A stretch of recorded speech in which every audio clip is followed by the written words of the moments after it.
There's other positives. There's like two big ones. You only got 2 positives? That's it? No, I said two big ones. Two big ones. Okay, good. Okay. Well, I had 6 positives. All right. Yeah. A little bit better. I don't know. We'll see.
Hey, how's it going, everybody? Hey, thanks for hanging out with us today. Welcome to episode 4 of the Battlefield Gamers podcast. We're veteran gamers of the Battlefield series that discuss the latest topics and news, and we share our experiences in the field as well. I'm your host, Todd the Gator, and my guest host, JoeTaco, is back. How you been, man? I'm doing great. Thanks for having me back. How's the Boston life? How's Boston treating you? It's good. This fall has been very mild. I mean, in general, it's getting back to normal. You know, I mean, other than masking things, yeah. You know, things are just moving along. Yeah, I hear you. Good deal. Yeah, it's Florida here, man. It's buck naked wild. That's what I tell Hazel, my podcast host on my other podcast. But we're buck naked wild down here in Florida. I mean, it looks wide open. Yeah, we're going to restaurants and movie theaters, no mask, all that. You know, we're good to go. Yeah. So yeah, the weird thing here is it's really town to town. Like Boston, they want you to wear a mask inside. You can go to the next town over. You don't have to. I mean, people just go to restaurants, and if you're vaccinated, have at it. Yeah, that's exactly it. And I don't know. We can get political, but I'll keep it neutral. But I know it's so weird that that's a political issue, but you know, it is what it is. And hopefully we won't have 12 years of COVID to deal with down the road. that is the weirdest thing about it. Yeah. But I thought it was over in 2020. So yeah, we're getting there slowly but surely. Yeah, I hear you, man. I hear you. Well, in this week's show, Joe and I are gonna share our experience of the latest Battlefield 2042 beta. You know, our likes, our dislikes, our worries, and maybe, you know, what needs to change or improve, or maybe even what DICE is doing right as compared to their last modern shooter, which was Battlefield 4. And just today, we had the trailer for Hazard Zone on Battlefield, and we're gonna talk about that first, and then we're gonna end the show talking about our experiences with the beta. And we got a lot to talk about, Joe. So what do you think, man? We want to get on with this? Oh, yeah. We can do it. All right. We'll get it all in. Let's do this.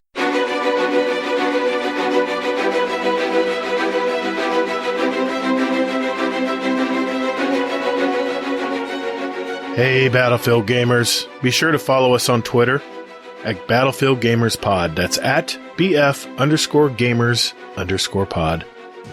You can also email us at battlefieldgamerspodcast@gmail.com for any suggestions or questions for the show. And speaking of questions, would you like to send us a voicemail with a question for the show, or maybe just to say hey? If that's a yes, then visit speakpipe.com/battlefieldgamerspodcast, where you can leave us a message. Just press record, speak your mind, and hit stop, and boom. It'll automatically send it to us, where we might actually play it on a future podcast. So check that out. Or you can just visit battlefieldgamerspodcast.com, where you can find all of our contact information and also play our episodes in any order you like, right from your browser. So check us out. And later, Gator. Well, Joe, Hazard Zone is here, man. We finally, I thought we were going to get this trailer on Gamescom. I really did think that in the Gamescom in Germany, I really thought we were going to hear something. But man, DICE has been radio silent.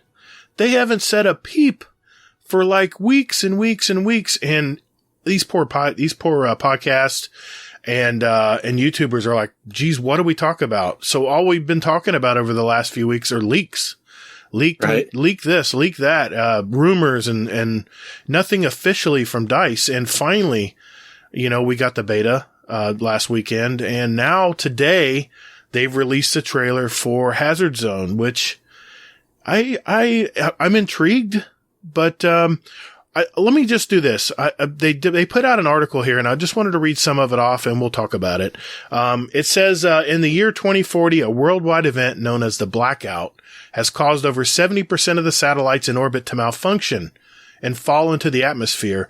Communication, navigation, and surveillance were crippled, bringing an already tenuous relationship between the U.S. and Russia to the edge of war. In response, both countries have begun to use the satellites equipped with capsules containing radiation-hardened data drives to collect important intelligence throughout the world. These capsules are dropped down into U.S. and Russian-controlled territories for occupying forces to secure. So that's basically the premise of how the game works, or that's the story behind it. They say that these data drives are essential to NOPATs, that's us, around the globe, providing them valuable information to keep all NOPATs, including non-combatants, safe. And when necessary, the information can be sold to the dark market in return for supplies needed for survival. This is where we come in. In Battlefield Hazard Zone, you play as an elite task force assigned to retrieve these critical data drives. You and your squad must locate, gather, and extract these drives before a storm overtakes the area in high-stakes, one-life experience. Every bullet, every skirmish, and every decision counts. I saw the trailer today, and I was intrigued about it. Like I said, it's a 4-person squad. They said there's basically like phases to this game. They kind of walk you through how the game begins. And it says the first thing you do is strategize and equip. It says you'll start each game of Hazard Zone in the mission area briefing screen where you'll see an overview of the mission area. Here you'll find out which regions of the map have a higher probability for you to encounter data drives, enemies, and uplinks, which are your communication extension to HQ and requesting call-ins. These are extra perks and stuff, the uplinks we're talking about. So you venture into these areas where there's low probability of foes and is likely you're safer, but you'll find less data drives. For the big rewards, you'll have to head into the heart of the danger and come out on the other side alive. Using the briefing information, you and your squad then select your specialists with and loadout before the game starts. Every squad is composed of 4 unique specialists, so you and your teammates will need to pick specialists and loadouts that complement each other if you're to extract safely. And using dark market credits, which they abbreviate as DMC, earned in Battlefield Hazard Zone, you'll be able to purchase your favorite weapons and equipment that you can get out of a tight spot in. Things they're talking about. They have 15 tactical upgrades available at launch, and here's a little glimpse of what they talked about when we're talking about upgrades. Extra throwable, in other words, you get extra throwable or carry. You get a +1 of your selected throwable gadgets, whatever that may be. Another one is called Insider Information. Show the landing position of crashing capsules 30 seconds before they arrive. That's going to be used a lot. I can see that already. Oh, yeah. Loadout insurance. Reimburse 25% of upgrades and loadout cost if you die. Another one is called Negotiated Bounty. It's plus 50% dark market credits bounty when killing opposing forces. And the last one they talk about is called Quick Draw Holster. Swap between weapons 15% faster. I didn't think that was very much when I first heard that. And I think in addition to those 15, there's 2 free ones. I think you choose between one of the 2. I think that was Loadout Insurance and Negotiated Bounty. I think those were the 2 free ones. That's what it was. Negotiated Bounty. That's right. And Loadout Insurance. So you pick one of those out of the 2. Right. I think for me, I'm going to take the 50% more dark market credits. Yeah, why not? But that's the thing too. I think when you buy, and this is the way I read it, you buy, you load out, you go in, but if you lose, your loadout stays out there. You don't get it back. You lose everything.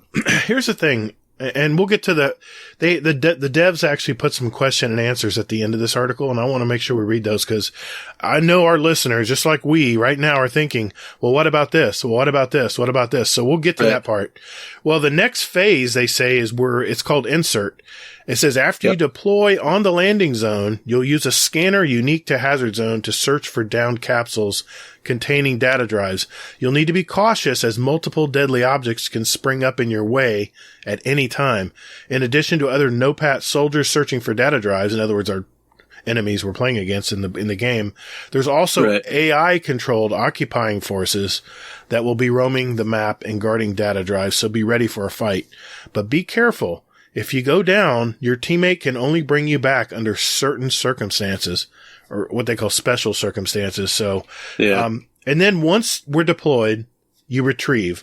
So as you make your way toward the data drives from the satellite capsules that have fallen already, even more capsules will plunge to the earth as the match goes on. So it starts intensifying. That's pretty cool.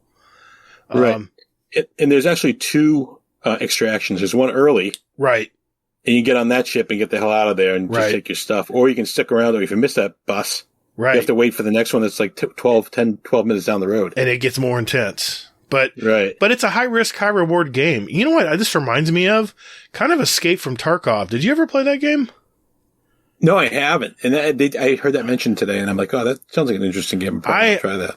I was never big on this game because it was so incredibly mind-numbingly realistic. I mean, I would pick up ammo for a gun I didn't even have.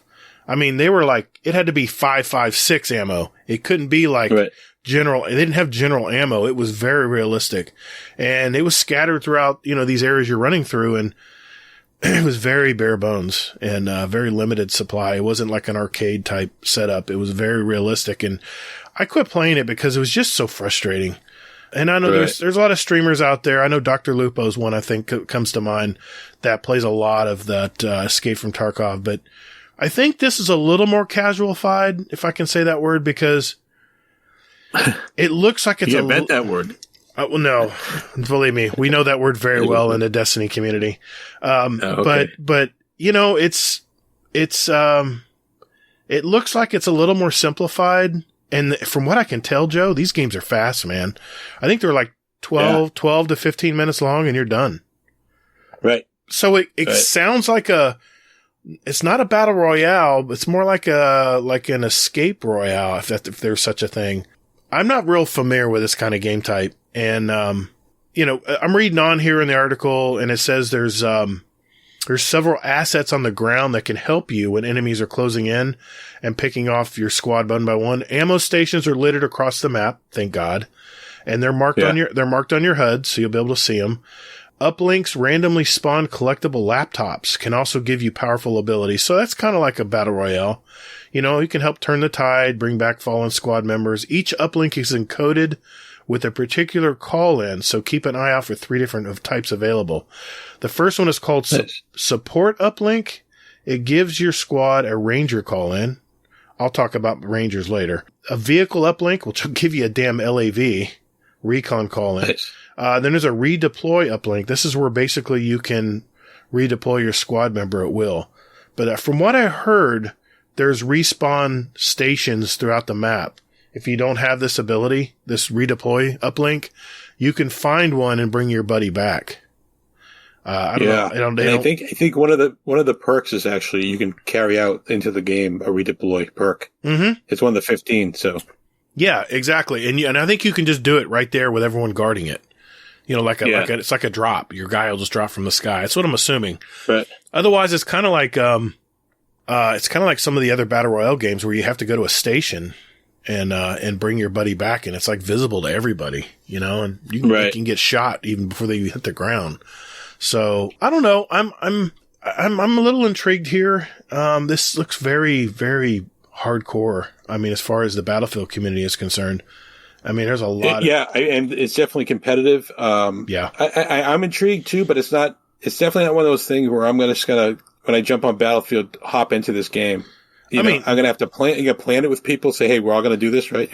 Yeah. I don't want to just go in with randoms. I was just going to say that. I said, this is like our old Battlefield buddies. We're going to have to all decide what 4 are going to play one night and just dig in and do it. And I would definitely want to do that.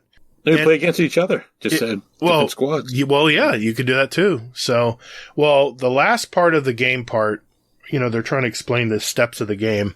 The final step is extract. This is, like you mentioned, the first extraction window opens up shortly after insertion at a random extraction zone.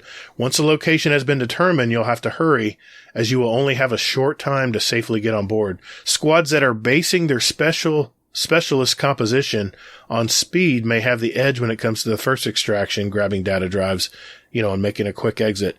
Once you arrive at the EZ marked with green smoke, your squad will need to defend itself from the occupying forces and the real players, the multiplayer aspect of it, the opposing task forces, they call it. Right. But remember, you must get on the helicopter to extract. If one of your squad mates fails to board in time, they will miss the window and have to extract during the final extraction window.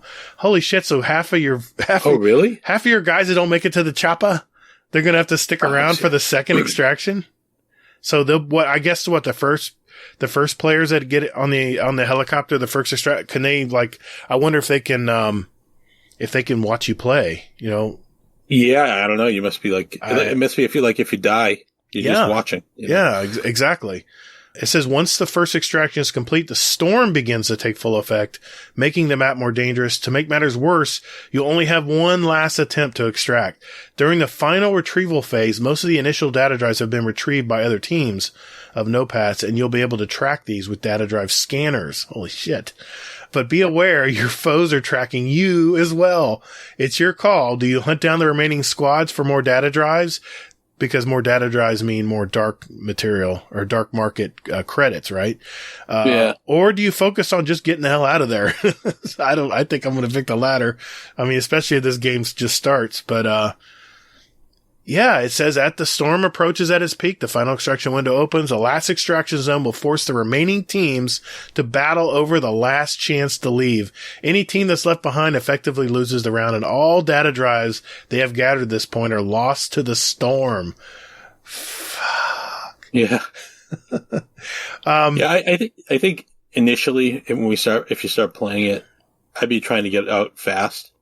But I think once you learn the maps and you get a strategy down and you know where the choke points are, where things happen, you can hang around and just pick people off. That's kind of what intrigues me, because you can use different strategies. I mean, you can just go for the quick buck, the ones that are everywhere, and just grab them and get on the chopper and just grind it. If you're trying to get your dark market credits, And your XP, it works. It goes towards your progression. Yeah, overall progression, which is nice. Yeah, it was just saying this. It said squads that successfully capture data drives and extract will be rewarded with DMC, your dark market credits, as well as a bonus dealt out to members based on their actions taken during the match. In other words, how many people you kill, how many, resupplies or whatever your specialty is. The more data drives you extract, the higher the reward for your squad will be. The more data drives you gather in a match of Hazard Zone, the more XP you gain for your overall level and battle pass. And the more DMC you collect to spend on equipment and upgrades during a future match. If you're on a hot streak and your specialist extracts consecutively enough, you'll earn an extraction streak marker tied to the chosen specialist that will reduce the cost of weapons, equipment, and tactical items for the specialist while you continue playing with them. However, if you fail to extract, that marker and all its benefits disappear until you earn another streak. So don't get cocky. No, Pat. It's a long fall. Yeah. All right. So it's like gambling. It's like doubling down every time. So do I want to get out? You saw the trailer too today. What do you think about this, man? I mean, overall, is this something that you're going to want to jump in maybe after you've played a little bit of the game, or are you going to go to Portal right away? What are your feelings here? There's pretty much 3 game modes. Right. So my plan was just to play the base game, because I need to learn the maps. That's the first thing you need to do. Yeah. And by the way, It says how many maps are on Hazard Zone. It was one of the questions the devs answered. And it says you'll be able to experience Hazard Zone on all 7 of Battlefield 2042. All 7, right. And another thing about this, it doesn't look like they're going to be tailored to this game type. It looks like it's going to be just the regular maps from what I can gather here. So I agree, dude. I think we're going to have to figure out, get some map knowledge, find out where everything's going to be. And I don't know about you, man, but this map we played in the beta was enormous. Yeah, that was huge. I mean, it was a lot. It has Beta 1, Beta 2, Delta 1, Delta 2. There's a bunch of flags. It was well, it was pretty cool. Well, we'll get into our beta assessments a little later in the show, but I can't wait to talk about it because there's a lot. I wrote a lot of notes. For this. Well, they have a little dev corner at the end of this where they actually have like a Q&A, and first question is asked is how long does a match of Hazard Zone take to play? Get in, get the goods, get out. Easier said than done. A Hazard Zone match can take anywhere from 5 to 20 minutes based on how you play and when you choose to extract and if you're successful. So 20 minutes maximum. I like that. Right. I mean, it's nice, quick. You play the base game of Conquest. I mean, it could be an hour. You know? Yeah. Some of those matches last a long time. I remember we used to play as a group and we get maybe 4 games in a night. I mean, they would get intense, man. And there'd be a big tug of war on trying to, keep the tickets from going down. And yeah, man, I remember some epic games where it took forever. But you never think about time when you're playing it, though. Yeah, it's just a vampire. It's gone. All of a sudden, it's 2 a.m. and you're like, we played 3 games. What am I doing with my life? I'm too old for this. I gotta go to work. I know you were always the one that had to go to work earliest in our group, and you were like, I know I just got here, but I gotta go to work, man. That was hilarious. And, a lot of us would stick it out. And, especially like Shibby and I think even Lieutenant Dan would be like, man, I gotta work in the morning. He'd hang in there as long as he could, but a lot of our buddies would hang in there, but he always we came. Had a couple West Coast people that used to stay. Well, they're 3 hours behind us. Like, you going now? I'm like, Shibby's out in Arizona. Yeah. He's always behind us. But also, Joe, we had our UK players too, who were like, that's right. It was like 7 a.m. He's like, I got to go to bed, man. Yeah, Roger down in the Netherlands. Yeah, Roger. He'd be up like all night. It'd be like the sun was coming up. That guy's an animal. He plays Destiny too. I see him pop on every night. Yeah. But he's awesome. Yeah, he's a good guy. Okay, another question they had is what's the difference between last gen and next gen versions of Hazard Zone? I personally play on a PS5. Is that what you're playing on? Yeah. Okay. Yeah, absolutely. So it is available on the older PS4s and Xbox, X's, and of course on the newer and obviously PC. But it says users will be able to play up to 32 players in a massive play space on next gen consoles and PC. While the last gen consoles, the PS4 and the Xbox One, will be able to play a version scaled up to 24 players. So, I know 24 total. Is that what it's saying? It's 24 total. So basically, players. 6 teams of 4 versus 32 would be 8 teams of 4. Yep. I don't know. I'm interested. Teams of 4. I don't know. Well, we'll have to see how hardcore our group's going to be, but I don't know. We'll see. We talked about the maps. It said, can I play Hazard Zone to progress my character within Battlefield 2042? Yes. In fact, exclamation point, yes. Your Hazard Zone progression is tied to the rest of Battlefield 2042. Any progress you make in Hazard Zone will also grant you XP for your overall player level, weapon unlocks, and so on. So that answered that question. Can there be multiple specialists in a squad? No. Every specialist have to be different. So you'll have, I'm assuming you're going to have 4 to choose from, or maybe the full 10, but you can only choose 4. I'm not sure on that. Okay. I'm not sure about that yet. So we'll have to see. The game's about a month away. So we'll find out, I guess. How is XP shared between you and your squad? Good question. Everyone present in your squad at the end of a round will receive XP for the total amount of data drives your squad has extracted. There will also be a bonus for your personal performance during the match. In other words, just like if you're playing Conquest or whatever, you're going to get points for kills and all that good stuff. Here's the one thing I liked. If one of your squad mates makes it either the first or last extraction, but everyone else dies, everyone still gets the win. Or the data drive. So one person just has to make it on the chopper. So I like that. So you mentioned it earlier. If only 2 of your team gets on the first ship out, yeah, that counts as a win.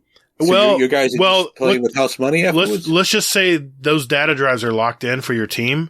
And this is a little vague, but the way they stated it, it sounds like if 2 guys don't make it to the chopper in time, but 2 do, the other 2 are still left behind, and they have that chance to make it for that second drop, that second extraction. So I'm guessing the other half of the team can, play with the house money.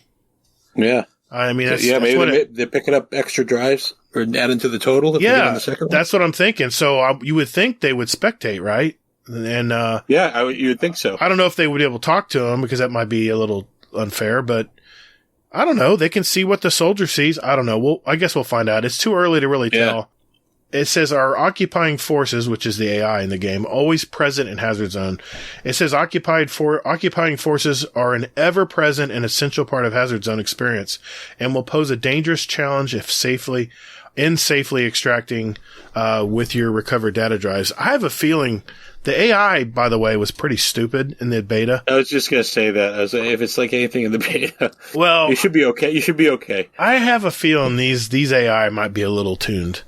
They might be tuned up a bit, I'm thinking. But and the elite AI? It may be an elite AI. It doesn't say that, but I mean, it says they'll pose a dangerous challenge. I mean, we'll see. We'll have to see. But you'll see a lot of streaming videos of them doing silly things. So. Oh, of course. You know it's going to happen. And we'll get into that because I got it's going to be funny. It was talking about how many occupying forces AI are going to be there. It says it's unpredictable. They're just roaming around the map, pursuing you or protecting valuable resources. How many soldiers you come across varies and will depend on your actions and luck. So explore with caution. Okay, here's the question I want to know, because it's going to happen a lot to me. What happens when I die? It says you'll be able to spectate your squad from the sidelines, hoping they can bring you back by finding a redeploy uplink in case no squad redeploy call-in is bought before the insertion. So, it's just like Apex Legends. It sounds like it. I mean, in Apex Legends, if you die, you basically spectate your buddies and you hope that they find a station where they can bring you in. Back. But the problem with in Apex is everyone can see you flying in. It's like a big giant parachute. It's like you just know they're coming. Or anyway, there's a big marker that tells everyone, hey, there's a redeploy over here. Let's go get him. He doesn't have any guns either. When he falls, he has to flail around and find guns or hope his squad throws him a couple. Oh, really? Guns. Yeah, it's pretty wild. Okay, speaking of that, it says, is it possible to redeploy multiple times in Hazard Zone match? He says, if your entire squad bites the dust, the mission's a failure and you lose the match. But should one member still be alive and manage to trigger a redeploy call-in found in the world purchased with DMC before a match starts, they can bring the entire team back to life. That is badass. Wow. That's a hero moment right there. You can bring multiple people back at the same time? Yes, that's what they're saying. Wow. It says if you are still alive and manage to trigger a redeploy call-in found in the world, the stations I mentioned, or purchased with a DMC before you're setting up everything and before the match starts, you can bring the entire team. Now, all at once, probably not. You're probably going to have to. Well, yeah. I mean, it depends what it costs. There's probably going to be some element where you'll have limited resources. I'm sure. They're not going to make it that easy to bring everybody back. But anyway. Does Hazard Zone have any pay-to-win elements? It says you use dark market credits, which can only be obtained through gameplay and not through real-world currency. That's good to know. I'm thinking Battlefront. I'm getting Battlefront memories here when you can buy a Luke Skywalker. You can use them to purchase tactical upgrades, weapons, and gadgets to give you the advantage over the enemies. So that's it. That's the whole article on Hazard Zone. Now, one question that was not answered for me. When I buy these tactical things with the dark market credits, are they permanent? if I unlock a gun, if I unlock a redeploy thing, once I buy it, do I keep it or do I have to spend more money every time before the match? Well, that's where I thought I read, and I'm semi-literate and my comprehension is sometimes off, but I thought I read that if you died with your loadout, you lose it. But I could be wrong. Do you lose it for the match and then you can have it again for that? I don't know. It sounded like you lose it for good. That's hardcore. I'm not sure. That's hardcore, dude. That's hardcore. Wow. I mean, I could be absolutely wrong. I don't know, but that sounds about right, man. It sounds about right. I don't know. A lot of the chatter, it was on Twitter earlier, or just reading stuff. Right. A lot of people are wondering why it's not a free to play. That was mentioned. That was mentioned because, well, I'm kind of glad it's not free to play. You know why? Because free to play brings cheaters. Yeah. It brings the hackers. It brings the cheaters. It brings the people who are going to have aimbots. All this stuff. And I know they said they have an anti-cheat, but Destiny just did this for their elite, PvP game. It's called Trials of Osiris. It's a weekend event. And they basically said, listen, if you don't have the latest expansion of this game, you can't play. And the cheaters numbers just fell to the ground. And they, of course, they added an anti-cheat as well. So I don't know which one did more, but, it definitely, I did not see as much shenanigans going on. And it was mainly on PC that you see this, but there's console hacks too. I mean, consoles aren't immune. But anyway, all right. Before we move on, what's your final impressions here? What do you think about this? Is this something that they should have released? It's one of 3 game types, right, that they're offering here, since there's no campaign. What do you think, man? Right. You think this is going to last? You think people are going to jump on this? I think there'll be a certain group that gravitates towards it. I think everybody's in the beginning is going to try every mode. And I think that everybody's going to find their favorite. I don't know if that's going to work out or not. With the community hopefully the community gets bigger or gets back to where it was. Yeah. Cause I think over the years it's kind of dwindled. Since its peak. Yeah. I think people are just tired of World War II. You're so limited on what you can do. This is why I really am excited about the modern shooter, because you have so many more options, so much more technology, a lot of different things, not just iron sights. You know what I'm saying? Yeah, you can just make up shit too. Oh, of course. Yeah. That happened. Yeah. Yeah. I got a robot dog. So that sounds like a good idea. Let's make it. I got a robot dog. He'll just chew you down. Exactly. Like a Ranger. Hey, that's not even made up anymore. Did you see that they a Ranger dog with a sniper rifle on it? I saw that story. Yeah. That's crazy, dude. And every time I saw those Boston Dynamic videos, I'm like, they're going to make those into a weapon. Oh, I know they say they're not going to. Oh, they're going to be killing people before you know it. They're doing like parkour, and I'm like, oh, God, we're all going to die. Yeah. I hear you, dude. I hear you. I'm going to play it. Hopefully I won't encounter level cap and jack frags every time I jump in there, but no, I was just going to say, you're going to have that skill level, because there's going to be people, it's just like the vehicles, the people in the helicopters, planes that get so good. Right. They're going to be people that just play this and they're going to just be beasts. Oh, that's every game, dude. Yeah, I know. And I know some people get really, upset, but to me, it's just a game. I'm past that. I'm too old to get that mad and break stuff. I know. It's just, I know I'm slow, but so it's like a major victory for me. If I actually win, something is like, yeah, all right. I got lucky. But you know what I do? Something went my way. You know what I do when I play Destiny? It's a twitch shooter. I mean, it's close range. Yeah. It's arena. It's an arena shooter. And I have learned to adapt and be smarter than my enemy. And I'm telling you, that's taken me a long way, man. I've enjoyed the PvP aspect of Destiny on a game that's very, very much a twitch shooter. Yes, the time to kill is a lot longer than Call of Duty. It's not a microsecond like Call of Duty is. Right. But you can shoot someone and not instantly kill them. They can turn around if they have the better skill and can juke and get away from you and actually end up killing you. So we've gone back and forth with friends of ours about this, about skill, longer time to kills being, for people who don't know how to shoot a gun or something. I disagree. I think if anything, I have so many players that get away where I've tried to finish them off and they have 1 health and still get away and end up coming back at me. So I think the skill level still has to be high for both types of TTKs. But I don't know. I think you're right. You're right. I mean, I think as a gamer, I've changed, from charging head first Right. into We're not Lieutenant Dan and Rambo the Man. No, but you know what? Those guys, know what they do? They kind of flank and circle back, and right. That's a lot of their strategy too, and that's a good one, and that's kind of, I kind of watch them like, you know what? I'm not going to be the first one through the door. I'm going to go around to the left, and then I'm going to, after he unloads on him, I'm going to wipe him out. Exactly. And I usually let blueberries go first. Go ahead. Yeah.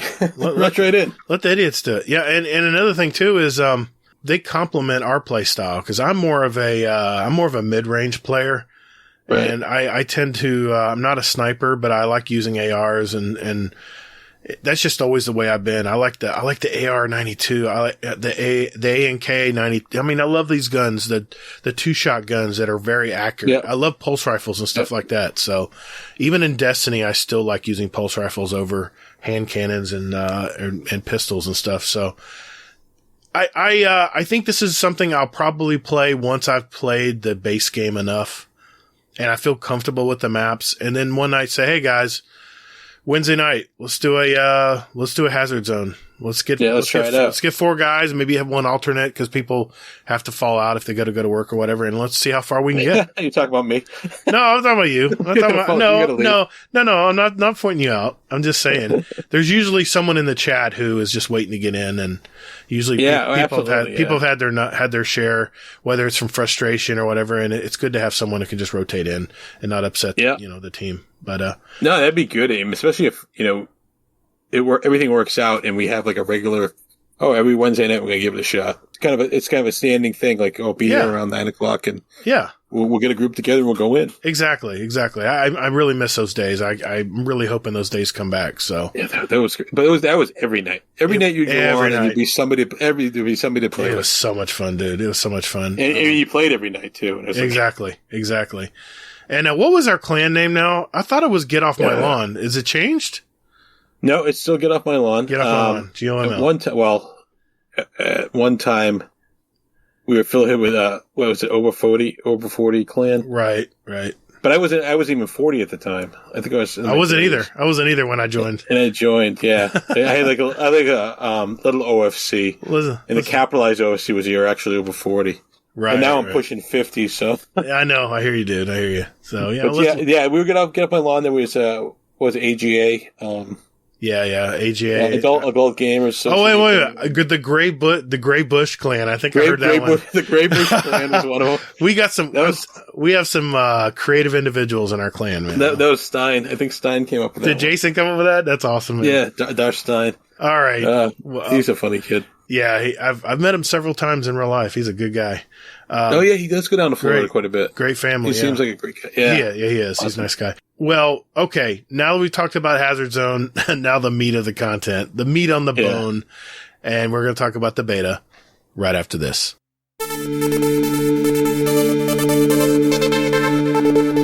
All right. Now that we have gone over Hazard Zone, which, like I said, looks interesting, it's going to be just another type of game to play in this Battlefield 2042. So we'll see. We'll see how it turns out. But the main thing we wanted to talk about tonight is Joe and I both played the beta. I played on a PS5. I'm assuming you did as well, Joe? I did. Okay. So we had the bigger maps, larger maps. What do you think if you were to guess, what do you think the frames and clarity, the resolution was? What do you think we're playing at? What did it feel like?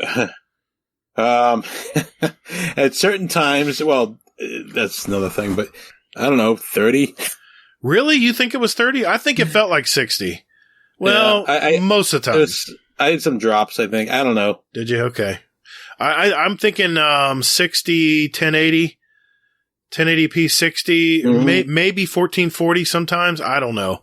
I mean, I was just taking a guess from other games I played at those resolutions, but it felt like a little better than 30 to me. But we don't have frame counters in consoles, so we don't really know. And I don't think they've ever told us what I think they said. You know what? Did they say 60? Did they say 60? I think they said 60, but it didn't always feel like that. But was it there 4K? were times when it felt smooth and it was running right. Right. But there were definitely times when I was like, what the hell's going on here? Well, all right. The elephant in the room, the map was enormous. Yes. I mean, I first jumped in. I streamed it the very first day, and my partner in crime on my other podcast, Hazelnut, he was watching me, and he said, dude, when are you going to get into a fight? I said, I don't know how to call in a vehicle. Well, that's one of my negatives. And I didn't know how to call in a vehicle, so I'm sitting there running, and the guy's got some great cardio, so you can hear him like huffing right in rhythm, and I'm like, this is a great cardio simulator. I feel like I'm getting a workout. But all laughter aside, okay, let's start with the positives. We want to start on positive, right? And then we'll just go back and forth. I'll list one, and you list one. We'll go back and forth until we exhaust our list, and then of course we'll go to the negatives, and then we'll finish up with some comments. The first thing I liked about the game, and it probably goes against what I just said, but I thought the game looked beautiful on PS5. I had a few, obviously there's glitches, there's flashing and strobing and things like that, but when the game was running through the foliage and everything, I thought it looked pretty good. So what do you think about that? Do you agree? Like I said, there was spots when I kind of dropped out for me, but I thought it looked good. Okay. I like the bush. There's a lot of foliage. Yeah, there is. There's a lot of places. A lot of places. I was like, how's this guy see me? I'm in the bush. A lot of places to hide. That's for damn sure. Yeah. But everybody saw me somehow. I'll get it's like my head sticking out. I'll get in that too. But all right, that's one of my positives. What's one of your positives? Since you had 4 big ones, you said. No, I only had like two big ones. Oh, that's right. Oh, shit. All right, so I'm gonna have a lot more than you. Go ahead. The first one, it's not so much the game, but it was great to be playing with the guys again. Yes. And it was great to hop in a vehicle, everybody's in it, laughing, crashing into stuff, right, not knowing where we're going. Right. That was probably the best part of the game for me, was just being with everybody again, right off the bat. So basically, it felt like old times, So basically, the old Battlefield feel. Exactly, and that's what it was. It felt like an old Battlefield game. It was large, like it, and there was a lot of us, just back and forth, BSing, right? And it was fun to do, Yeah. Take down a flag. You're sitting on a flag. Where people coming from, doing call outs. Yeah. Okay. But that was my biggest one. Another positive for me is I thought the gunplay was pretty crisp. It reminded me of Battlefield 4 as far as the gun mechanics when I shot the weapons. Now, the other parts of putting attachments and stuff on the gun, I'll talk about that in a minute. But as far as the actual gunplay, it felt crisp. A lot of recoil on some of the guns. And I guess that was just a controller thing. But other than that, they felt crisp. They reminded me of Battlefield 4, like I'd never even missed a week, I was like jumping right back into it. So that's another plus for me. Now I'm just going to piggyback off you because that was my second big one. I enjoyed the gunplay. Yeah. I enjoyed the guns. So you're out of the limited ones they had. So you're out of positives. All right. Well, I'm out of positives. That's going to be the positive show. I said I had 2 big ones. Okay. Other aspects of the game I really enjoyed. It's funny though; those are the first 2 things that I have on my list, so we're pretty much in sync on that. We're both agreeing with that. So, another positive: the map was huge. It had several things going on in all parts of the map. I mean, you could have little mini skirmishes like the Battlefield games of old. I could just hang out in one capture zone and just keep busy because it seemed to be there was always someone attacking the zone. I didn't feel like I had to run over the whole map. I remember in the old Battlefield 4 days, we'd run from flag to flag to flag. Yeah. And it's like we were always on the move, but I felt like I could sit still a little bit more. Even though I felt uncomfortable. I could stick around and cover, and there were a lot of people who did just that. They would just get on top of a roof and just kill anything that came near them. And, but at least I had that option. I didn't feel like I had to keep moving to another area. And, right. Well, like you said, if you didn't have a vehicle, you're on foot. You're running like a mini marathon to get to the next point. Yeah. And by the time you get there, the battle could be over. Yeah, exactly. You're better off just sitting at a spot and holding it. And I think that's probably maybe what they're going for, Yeah, I think a little bit more defensive. Well, they're casualifying it, if I could use that word again. Now, one thing, I don't know if you noticed this, but were the vehicles a little easier to use, especially the choppers and stuff? People say that. I got in a couple and I spiked them right into the ground. You couldn't fly a chopper in the first game either. I know. But the thing is, I had to go back to my controller and reset my controller up because I had inverted controls and I was all messed up. But you're right, though. After I got it settled a couple times, I was able to fly pretty good. Okay, so maybe this... Maybe they lowered the skill ceiling a little bit so more people could enjoy the If I can actually fly something, I know they did. Yeah. So, well, I mean, you remember in Battlefield 4, you'd have one really good pilot, and he would just survive the whole game and just dominate the skies. So maybe the fact they're making the entry level to the vehicles a little bit lower, maybe more people will get the hang of it, and there'll be some competition there. Because I wouldn't even bother getting in a jet because I knew there was a guy up there just terrorizing the skies. So that was some of the ribbons I never got. No, exactly. I tried in all those things. Yeah. I tried to do them, and there was that air superiority mode, right? And I would just get smoked. Well, another positive I had, and this is controversial because I've heard a lot of stuff on Reddit. I've heard a lot of stuff on YouTube where people are not liking some of the things they're doing. I like that DICE is trying new things. We're talking specialist, the on-the-fly gun. The gun mechanics, we can change attachments, all the different gadgets for the specialist. These things, I like that they're at least leaning towards fun and maybe not as much immersion in the game, but I feel the Battlefield has to evolve at least a little bit to match all the shooters that are out there now. There's a lot of competition for shooter games. Right. And I know a lot of people don't like the specialist. Well, I think you'll get your pure Battlefield feeling in Portal, and people set up games the way they want them set up. Good point. I mean, I'm happy. I'm happy too. I'm happy that they're trying new things. Yeah. Do I think all of them work? Right. Maybe not. I mean, we can talk about the attachment system anytime we're ready because I thought that was kind of silly. The way it was set up. Yeah. But yeah. But I mean, I think it can be good, and I hope those aren't the only attachments you're allowed. Is the 3 or whatever the hell it is? But right. Well, I put this as a positive, but maybe it could be a concern also. But I'm hoping they have smaller game modes like TDM and stuff like they had in Battlefield 4. I'm sure they'll be there because I've been playing Destiny for so long now, 7 years.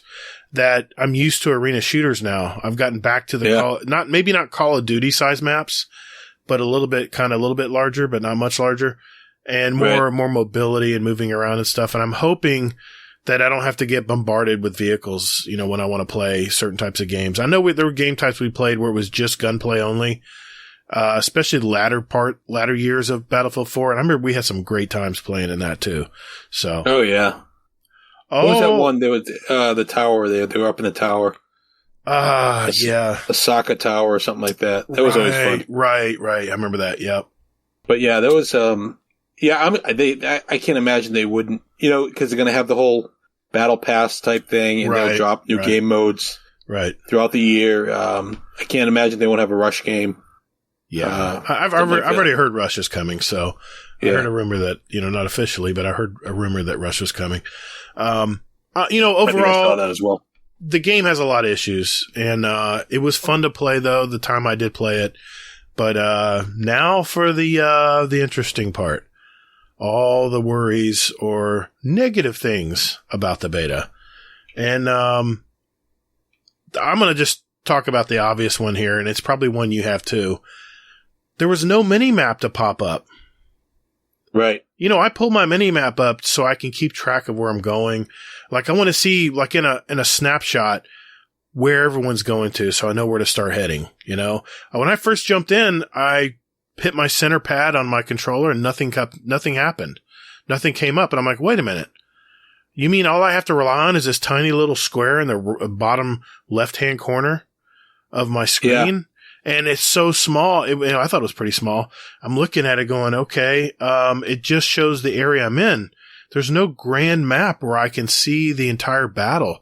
I lived on that map when I played Battlefield 4. What do you think? I mean, was that one of yours?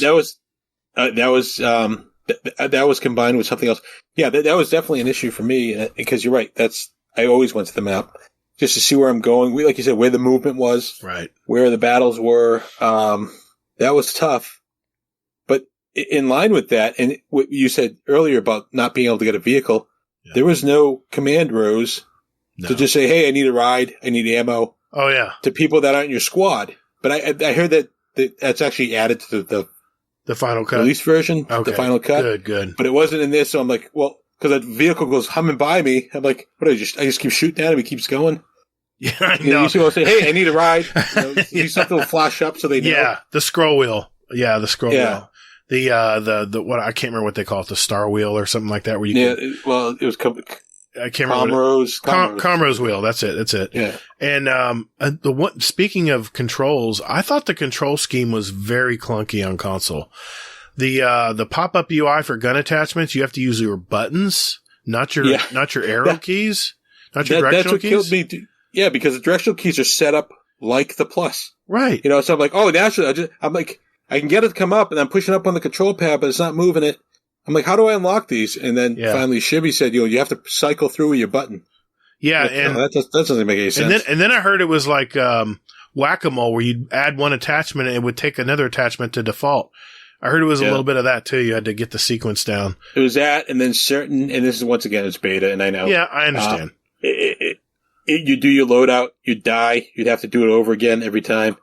That was getting annoying on certain guns. Right. Yeah. You have another one? I don't like that. And I know everybody can get everything. You know what I mean? Yeah. I could be a engineer or whatever they call them now. Yes. And I can do meds, or I can do the sniper kit. I can do. Yeah. I think it should be limited in a way. Because how am I supposed to know who has what? Well, that was one of mine too. It came up is the enemies and because it's a specialist system, all the characters look identical. So I'd be running by a guy, and I'm like, I'd shoot him just to be sure, and he'd shoot me back because he didn't know if I was an enemy either. I'd have people shoot me all the time that were on my own team. So I'm hoping they really fix that, because that was a problem I had with Battlefield 5 is I couldn't tell the friendly from foes. Yeah. And it was frustrating. And, I know we talked about that in past episodes, but I just had to mention that because they got to get that down, man. The interface, when you're looking at other players, apparently when you scroll over them slowly, their name pops up in green. But if you're running fast and you're looking around quickly, it doesn't pop up as fast. It has to sit over them for a split second. Yeah, you're getting shot at. Exactly. Most of the time. Exactly. And that's what happened to me. I was at, I don't know, I think it was B2. And I was with a random squad of people I didn't know. So I really couldn't communicate with them that well. Right. So I saw two guys die, which were my guys. And there was a third guy there who I thought was in my squad, but he was actually the bad guy. And he killed me. I'm like, oh, good. This one guy left. Where's the fight? Where's everybody getting shot from? And he just shoots me. He has a gun in the back of your head. He has a gun in the back of your head. He says, I'm right here. I was like, son of a bitch. I could have killed him 50 times. He was right in front of me. I thought it was one of my guys. Oh my God. Yeah. I remember that. It was, like I said, clunky controls for the console. And here's one of my pet peeves. This was a big thing for me. They're going to have to separate the mouse and keyboard players from console players.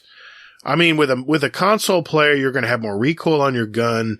I felt like I would go up and shoot a mouse and keyboard player, or I'd go up and try to shoot a player, and somehow he would flip around and knock me dead in like 2 headshots. And I'm like, wait a minute now. I looked at who killed me, and of course there's a little TV screen next to his name. Mm-hmm. It's a mouse and keyboard player. They're going to have to separate us, or at least give us the option to not have to be able to play against mouse and keyboard or PC players. Because, dude, there's an obvious disadvantage. I used to try to play console on Battlefield 3 on PC back in the day, and I got my ass handed to me because I just couldn't react fast enough. I'm using thumbsticks. I'm not using a mouse and keyboard.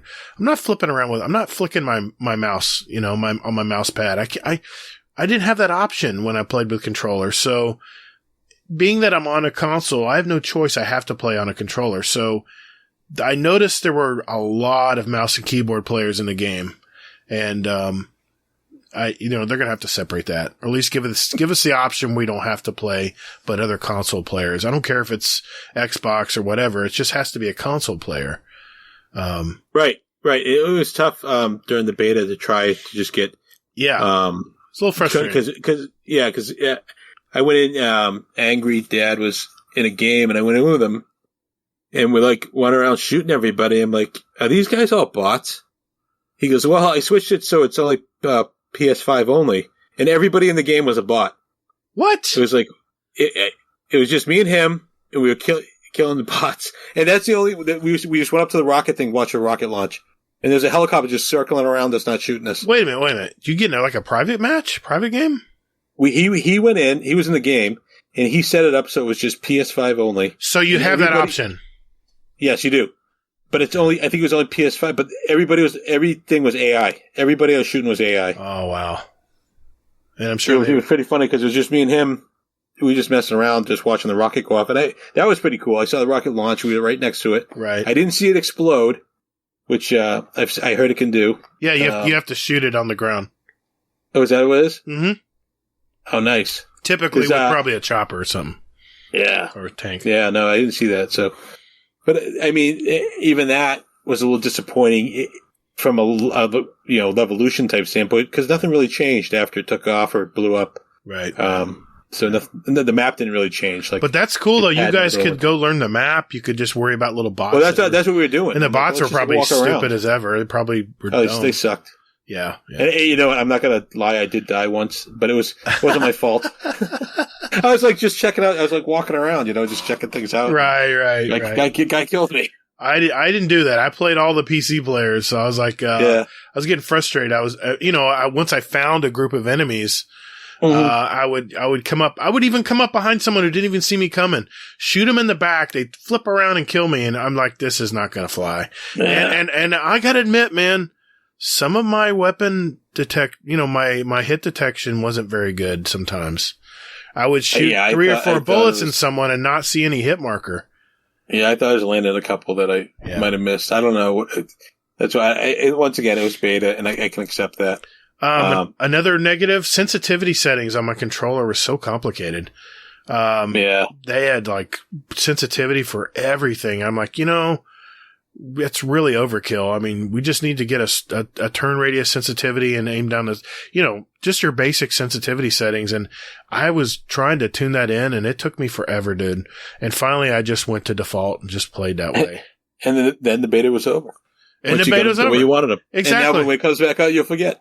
Speaking about the controls, I didn't like having to push up to get a grenade. Yes. Yes. I didn't like that. That goes back to clunky controls on the controller. That goes back to my point there because I didn't even know how to call in a vehicle, and then Shibby says, "Oh, it's left one, right one." I'm like, didn't even think of that. But there was no hint system. At least I didn't see one. Nothing. To tell me anything. All you need is Shibby. Yeah. Shibby'd figure it out. He's my encyclopedia. He figures everything out. I just follow where we going. We'll go sit up here. We'll work this section. Where are we going, Waldo? Yeah, exactly. Exactly. How do I work this? Let's see. I'm going down my list here. There's some things we haven't talked about. I'm really hoping they have smaller maps. I had difficulty grouping up with friends. Did you guys have that issue at all with getting in squads? Yes. Yeah, we did. I didn't know if it was on the PS5, just getting into a group chat now. Right. It seems to me it's just totally overcomplicated from what it was. Right. And we had people trying to get in, and we had to start a new group, and now we got 4 groups going and all this other crap. But yeah, just trying to get into games with people was a little difficult at times. Were you able to squad up before the game and then everybody jump in, or was it hit or miss? That did work a couple times, yeah. A couple times, okay. Yeah. Sometimes it would work, sometimes it didn't. See, I played mainly solo.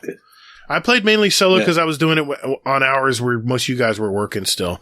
And because I know you guys play at night. I have other things I'm doing in Destiny at night usually. But the one thing that I realized in this game is there's not a whole lot of squad communication. It's almost like it's encouraging you to just do your own thing and just use your squad mates as spawn beacons pretty much. I don't know if it's because people are, chatting through their system and not in the game. Right. And I wish you could tell, I wish you could be able to tell that, like, this guy is, he can't hear you. So, right. So you might as well not talk to him. Yeah. But there's no, like you said, there's no Comrose wheel where you can say, hey, I need ammo, or how about some health? How about a health pack, or a thumbs up, buddy. Good job. But I mean, I heard it's coming. So they said it was going to be the final. Okay. So, well, I'm not going to dwell on it, but, no, it was. I heard that people's parachutes weren't disconnecting, and you can run around with a parachute, give yourself away.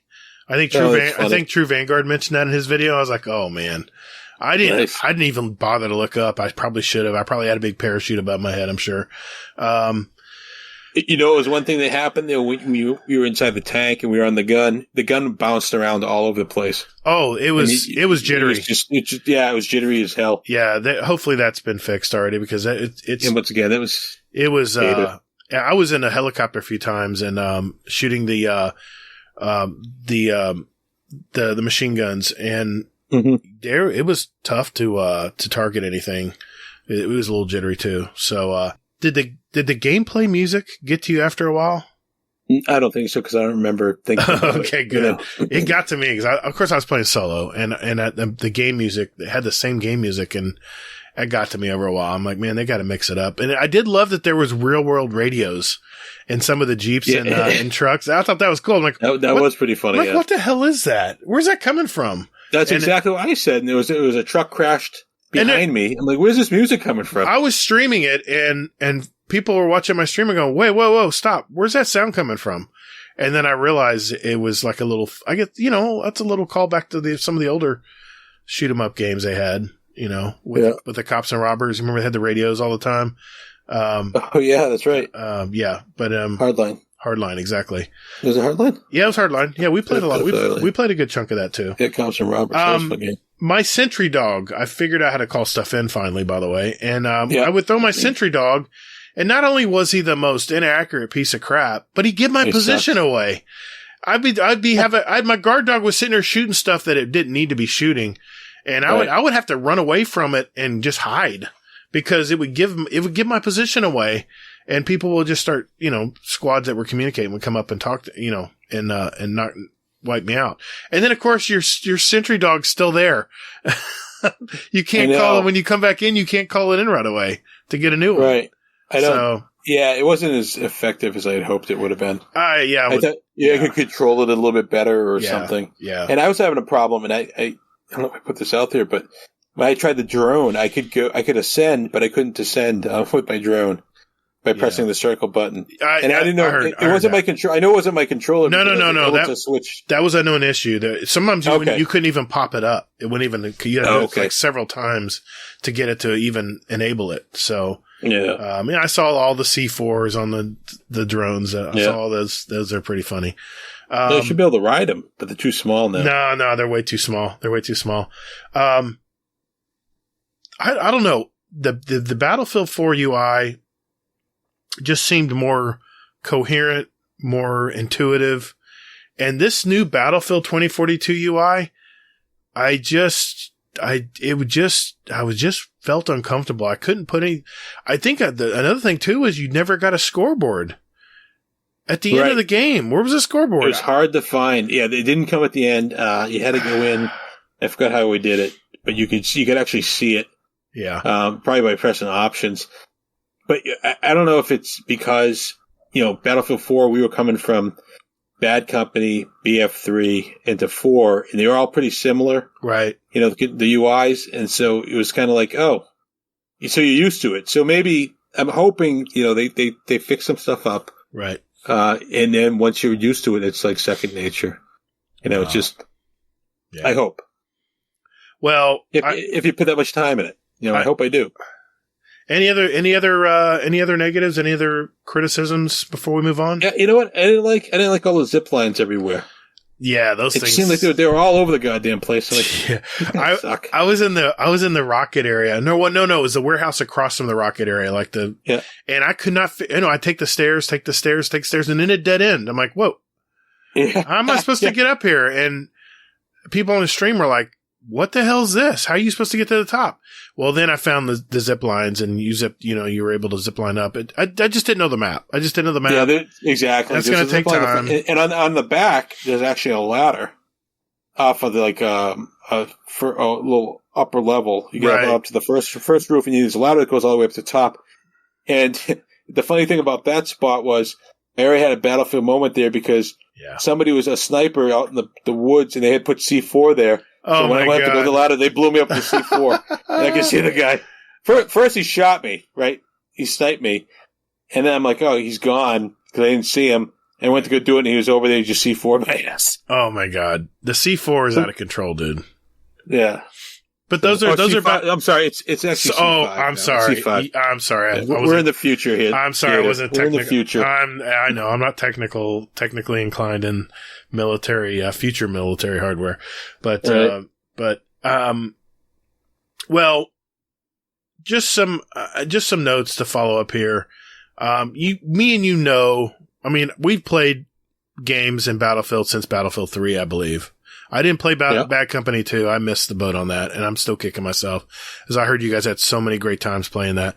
It's the one Battlefield game, the multiplayer, I did not play. But as far as I remember, all since Battlefield 3, Battlefield 4, and now Battlefield 6 or 2042, whichever they call it now, DICE just has glitches when they launch their games. It's almost like a given. It's something that we diehard Battlefield fans just know there's going to be some issues at launch. And we're not trying to beat up on the game with all our negatives and stuff. There were a lot of things we did like about it, but I just have a feeling that the game's going to take a good month to 3 months to iron out a lot of this stuff. It seems like all games today are launched a little too early, but they kind of just on the fly start patching stuff. Right. Do you agree? Is that the way you think it's going to go? It's just like you said, it's a given now. It's not every time you buy a game, it's a multiplayer anyways. There's always something wrong at launch. And it's just because they're so massive and there's so much information now. And that's fine. I'm still excited for the game. Yeah. I'm still very excited, and like I said, a lot of that has to do with getting the crew back and being on these big Battlefield maps again. Yes, it's going to be great to catch up with everybody. It really is. And I wanted to game at night, but I had other extenuating circumstances. I couldn't game when you guys usually hop on. But that'll change. Yeah. That'll change. We're going to have some Battlefield nights where I'll definitely be splitting time between. Yeah, I missed 2 nights because I was away for the weekend. That's right. That's right. You mentioned that. So I get to play early. I played Wednesday and Thursday and Friday. I was gone. So. Well, the one thing I'm worried about here is this going to be a repeat of the Cyberpunk fiasco. I remember Cyberpunk was so bad on last gen consoles that the PlayStation store took it down. It was so bad that people were so dissatisfied with the game. Just was not made really for the PS4. I'm wondering if this game was really made for PC and next gen consoles, and they're just trying to make some extra bucks with the old consoles. Because let's face it, PS5s are not easy to get. Xbox Series X's are not easy to get yet. And I heard it's changing, but it's still a ways out. We're talking 2022. So right. I'm a little concerned that we're going to get something like Cyberpunk, where a lot of new players that come to flock to this game because it's the latest and greatest first-person shooter are going to encounter all these bugs and things that break the immersion of the game, and then we're never going to see them again. It really is. That'd be too bad. That's a worry of mine because gamers today expect stuff to work right off the bat. I just talked about us expecting glitches and stuff because we know DICE. We know that's the way they roll with this game. Like you said, it's because there's a lot going on. A lot more than, a lot of these other shooters that have small arenas. It's a lot less stuff to process. But I'm another thing I am worried about with this live service model that they're adopting with the battle pass and stuff is they're going to need to take a look at how Destiny does their community and their live service model, because Destiny every week has some new story element. They're always patching stuff, like every few weeks. They're doing maintenance all the time, always improving servers and stuff. And this isn't the fill Destiny 2 full of hot air. I'm just saying, I've been part of the Destiny community for a long time, and it's a strong community. There's a lot of people playing this game. We're talking about 1 million concurrent players playing this game. It's that big. And I really, really hope that DICE and EA, since they're going with this live service model with the battle passes and stuff, that they really do it right and not just throw something out there half-assed and just say, well, there you go, and not back it up and support it, you know? No, absolutely. They can't do what they did after the alpha test, and they went silent basically for a month. Yeah. You know, like you said, it was almost at the tipping point when they finally came, we're doing beta next week. Oh, well, thank God, because people were ready to burn down the village. They were, man. You know what I mean? The pitchforks were out, man. I'm telling you. Well, you know, I think after the fiasco last year with Battlefield 5, a lot of people were just, I mean, there was like a Twitter war going on between devs and people who worked at DICE and the gamers out there that were just trashing, and their feedback was damn near insulting. I mean, there's a way to complain about a game, and then there's a way that you're crossing the line. I mean, these developers, do you think they want to make a bad game? No, they want it to go according to everything they have planned, and sometimes it doesn't happen. And I think this year, DICE and EA, I think they got together and said, listen, we're not revealing anything officially until we really know for sure what's going on.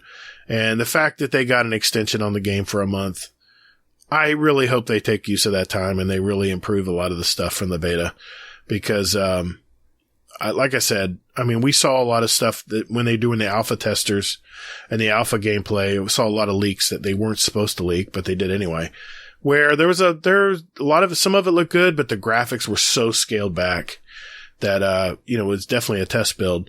I'm just worried that, I'm just worried a little bit that it may take longer than expected for them to get this game tuned in and dialed in to what us long-time Battlefield, players expect or kind of almost assume is going to happen. And I just hope they don't lose a ton of their player base. That's all. That'd be unfortunate again, and I think it happened with 5, for that. Yes. The last 2 games really, I mean, Battlefield 1 was a beautiful game. Yeah, it was. And the atmosphere was unbelievable. Yes. It was immersive. It was absolutely, it was a great game. But I know we lost a lot of people there. A lot of people didn't come back. After 4 or Hardline, they were done. I quit playing Battlefield 1 mainly because it felt too much like the Battlefront model. It had a basic list of guns and very, let's just say, scaled back progression on a lot of stuff. Right. And I like deep progression in games. That's why I love Destiny so much. There's so many things to unlock. There's so many abilities, gun attachments, gun perks, all kinds of stuff. And this is the one thing that made me play Battlefield 4 forever, was when you got kills on a gun, you unlocked an attachment, whether it was a grip, whether it was a muzzle flash hider, or whether it was a new scope, whatever. I really hope that we're not going to be able to just pick attachments at will. I hope that we have to earn those attachments, and we can maybe even assign the attachments in order of things we like on the gun. Yeah, we don't know that yet. So, well, Joe, hey, thanks for giving me your feedback on it, man. I think we didn't trash the game too badly. I mean, I think the general consensus out there is this game has great potential, but I think DICE has a long way to go to get this game to where it needs to be. I think it's a good way to put it. The potential's there, and like I said, I'm still excited for it. Yeah. So, I mean, I'll stick with it, and I'll ride it out. And as long as I can. How's that? Yeah. I mean, that's fair. That's all you're asking. You're going to give it a fair shake and see how it plays out and stuff. And I'm going to do the same. I realize that, it's DICE. We're going to have little glitchy stuff, but hopefully it doesn't break immersion too much. And, it'll be an awesome game down the road. So, not trying to trash talk too much here. I'm trying to be a realist here. Cause Hazel always says I'm always fluffing these developers, and that's probably a terrible, terrible word. I'm always pumping up these, developers, and he calls me a Destiny shill, and maybe I'm a Battlefield shill. I don't know. But I like I said, those are my concerns. That I think we belabored the point. We're excited. We're looking forward to what's coming down the road. We have about a month left until, as of this recording tonight, before the game comes out. So I guess we'll find out, right? So yeah. All right. We do have a speak pipe coming up. Let's do that right after this. Be right back. Awesome.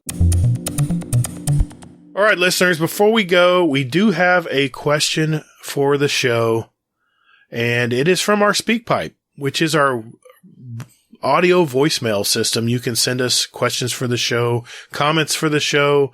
Hey, just talk to us. Just send it. All right. Just send it to us. We want to hear from you. We want to hear that beautiful voice of yours. So this is from my co-host of my other podcast, and it is Hazelnut, and he has a speak pipe for us, and we're going to listen to it right now. Hi. First time caller, long time listener. And, my name is Hazelnut from a little podcast known as Guardian Downcast. And I have a question for the show. So, should people view a beta as a demo? I know, it's a loaded question. I personally do. I view it as a demo for what I'm in for if I were to buy this. And I'm a little hesitant. I know you guys are going to talk about it, I'm sure. But I think it's an interesting thought. Let me know what you think. Thanks. Bye. All right. Thanks, Hazel. We appreciate that question, man. Demo or beta? I mean, that's a good question, actually. Do they have enough time as a beta to make corrections to this? I mean, I've already heard that the build was so old that a lot of this stuff has already been corrected for the release. What do you think? Yeah, that's, I heard the same thing. I heard it's older, at least 6 weeks old by the time we got it. Yeah, I don't really, I guess I'm different than Hayes. I don't view a beta as a demo. It's just, cause I think it's just, to me, it's they're testing what works and getting feedback. If it was a demo sounds more finished to me. Like, this is it. Yeah. Yeah. I mean, I think the main objective for this beta, and I will call it a beta, is, load test. I think they're testing the load of how many players are jumping on these servers.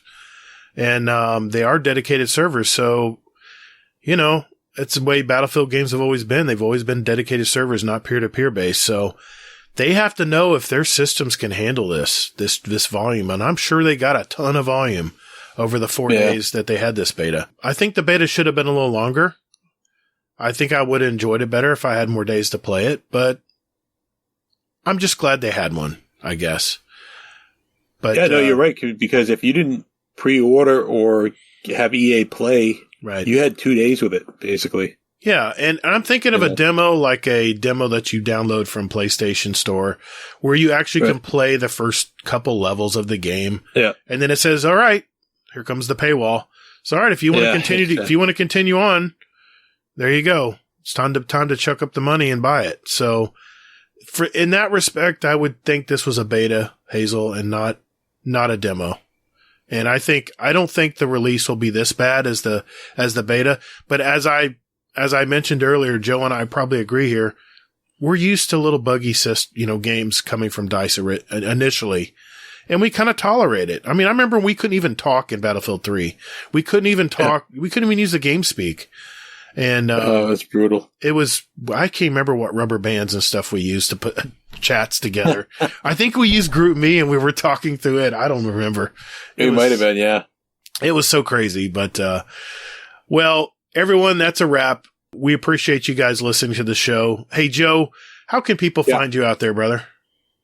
Well, I'm basically just on Twitter. It's Joe_the_Taco. If they want to check out my stuff, I'm welcome to have you. Awesome, I didn't pick up any. I did pick up maybe one new person last time. So good. I have to ask though, Todd, are we big in India? I don't know why, but we are big in India. For some reason, really?